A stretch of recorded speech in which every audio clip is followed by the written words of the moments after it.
दो दिन प्रैक्टिस नहीं हो रही थी और फिर प्रैक्टिस होती थी तो वो बारिश की नजर हो जाती थी, तो काफी चिल माहौल था। और फॉरेन कोच इसी तरह करते हैं कि चिल करो, रेस्ट करो, और फिर ऐसा कि जैसे इस टीम में किसी खामी की, किसी मिस्टेक की गुंजाइश ही नहीं है ओवरकम करने की। तो वो एक जरा सा थोड़ा सा नेगेटिव एलिमेंट था कि आप जब मैच हार रहे होते हैं, आपकी जब वीकनेसेस सारी एक्सपोज हो रही होती है, तो आपको ट्रेनिंग में दूर करने की जरूरत होती है ना। बैटिंग कोच ने ट्रेनिंग करने में दूर की वो खामियां, डेथ ओवर की प्रॉब्लम, पावर प्ले की प्रॉब्लम, कोई एक प्रॉब्लम हो तो आदमी बताए। तो इसलिए वो कहते हैं कि रेस्ट करो, चिल करो, ये खामियां भी दूर होने वाली। लेकिन ये भी एक चीज, जैसे इन्होंने कहा ना कि ये फॉरेनर कोच ऐसे चिल करते हैं, सिर्फ इस कोच में ये क्वालिटी बाकी किसी कोच में नहीं था जितने आए पाकिस्तान टीम। हमने तो जिनके साथ रहे हैं ठीक है, वो वहां पे थे, आपके पास ज्यादा बेहतर, क्योंकि आप देख सकते थे और आपने जरूर देखा होगा। बाकी भाई आपने कहा था कि पाकिस्तान टीम बाहर होगी, बैटिंग कोच की बात हुई है, तो आप विव रिचर्ड्स का नाम से वो पुकारते थे उनको। कौन है वो, क्या नाम है? आपको भी पता है?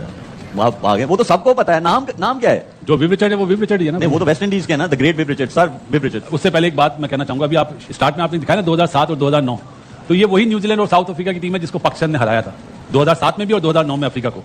वो टाइम कब वापस आएगा, मैं तो ये सोच रहा हूँ।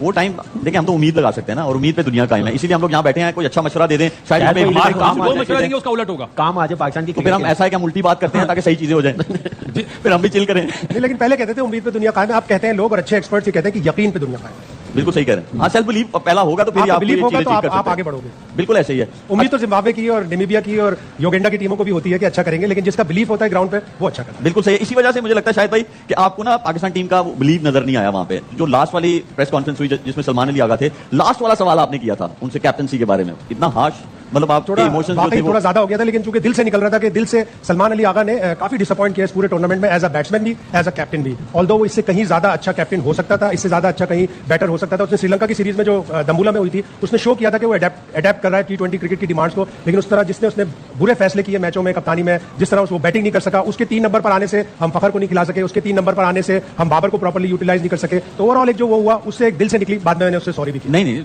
ठीक है, आपने सवाल पूछा। मुझे ये बताएं कि वो ऐसा लगता था कि सलमान अली आगा जो है वो कोच के इन्फ्लुएंस में जो डिसीजन मेकिंग भी आती थी। हमने 2-3 दफा ऐसा देखा कि वाटर ब्रेक में जब वो आए और कुछ ऐसे बॉलर से उन्होंने बॉलिंग नहीं की हुई थी, तो अगर वो सीधा ही वाटर ब्रेक के बाद आके ओवर कर रहे हैं, इसका मतलब है कि बाहर से कोई मैसेज लेके आया। और वो हमने देखा भी कि he was communicating with the captain and telling the captain कि ब्रिंग दिस बॉलर, और वो आया भी। तो आपको लगता है कि इन्फ्लुएंस बहुत ज्यादा था कोच का? बहुत ज्यादा था। उसके कहने पे आप इतने ज्यादा ऑलराउंडर्स खिला रहे थे। माइक हसन के कहने पे आप गए चेयरमैन साहब के पास और आपने कहा ये जो सिलेक्शन कमेटी है उसने 20 में शादाब और बाबर आजम को नहीं रखा, हमें बाबर आजम चाहिए। माइक हसन के कहने पर उस पर मुझे बड़ी हैरानी हुई कि माइक हसन बार बार कहते रहे कि नहीं, बाबर आजम स्पिनर पे वीक है, उसका स्ट्राइक रेट अच्छा नहीं है। उसके बावजूद वो गए और सिलेक्शन कमेटी के फैसले को उन्होंने चेंज करवा लिया। अब अलीम डार साहब ने इस्तीफा दिया, क्या ही अच्छा होता कि अलीम डार उसी वक्त अपना पैर जमीन पर मारते कि नहीं, मेरी बात अगर नहीं मानोगे और हमने जो सिलेक्शन कमेटी ने टीम दी है वो नहीं मानोगे तो मैं रिजाइन करता हूं। वर्ल्ड कप से पहले करते थे तो कौम का भला हो जाता। क्योंकि शायद भाई आप श्रीलंका से आए हैं तो आपके पास ज्यादा चीजें होंगी, तो मैं इसीलिए ज्यादा आप ही से सवाल जो है वो पूछ रहा हूं। आपने बाबर आजम की बात की, उसमें कोच माइक हसन और जो कैप्टन थे, सिलेक्शन कमेटी नहीं चाहती थी उनको स्क्वाड का हिस्सा वो बनाए, और सिलेक्शन कमेटी ने एशिया कप से ड्रॉप किया था उसे। जी, तो इन्होंने जो है बोला, ये तो समझ आ गई,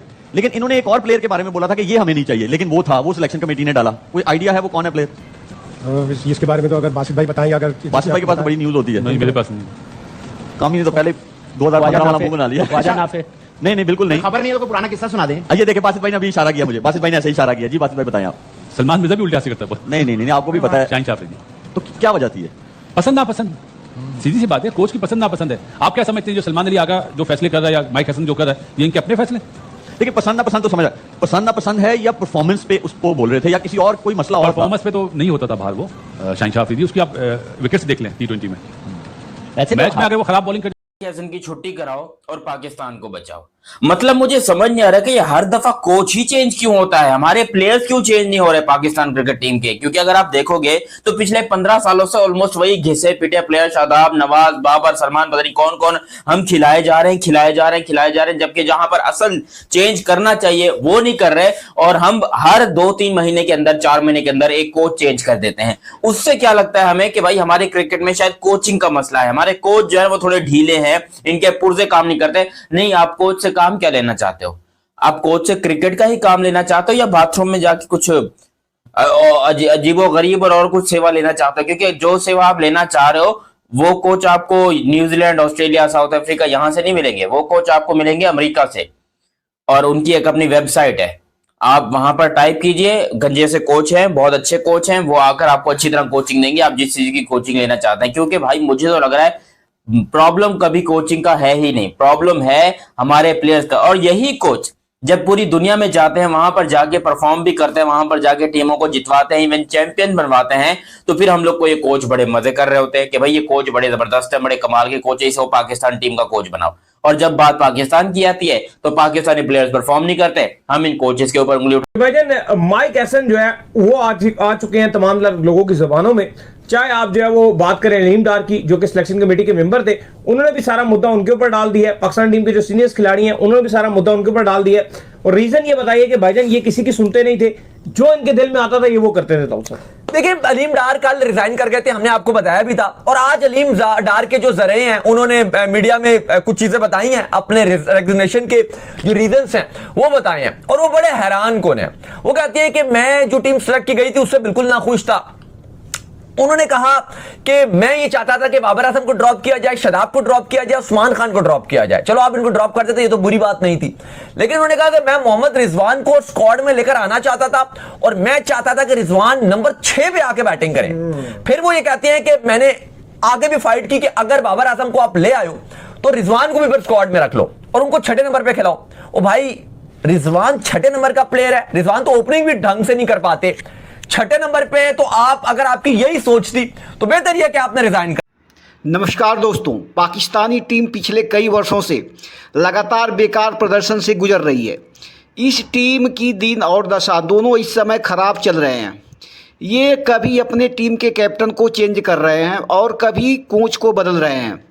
अब इन्होंने पाकिस्तानी टीम के खराब प्रदर्शन का सारा blame Pakistani coach Mike Hesson के ऊपर डाल दिया है, जबकि माइक हसन एक बेहतर कोच नज़र आ रहा है।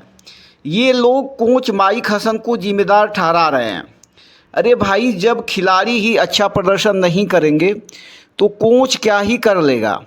अगर पाकिस्तानी टीम में देखा जाए तो साहबजादा फरहान को छोड़कर इस टीम में कोई भी ढंग का खिलाड़ी नहीं दिख रहा है। इनके आधे से अधिक खिलाड़ी अपने काबिलियत से नहीं बल्कि अपनी राजनीतिक पहुंच के कारण खेल रहे हैं, या इनके रिश्तेदार सिलेक्शन कमेटी में हैं। इस पर आपकी क्या राय है, कमेंट में बताएं और चैनल को अवश्य रूप से सब्सक्राइब कर लें। धन्यवाद।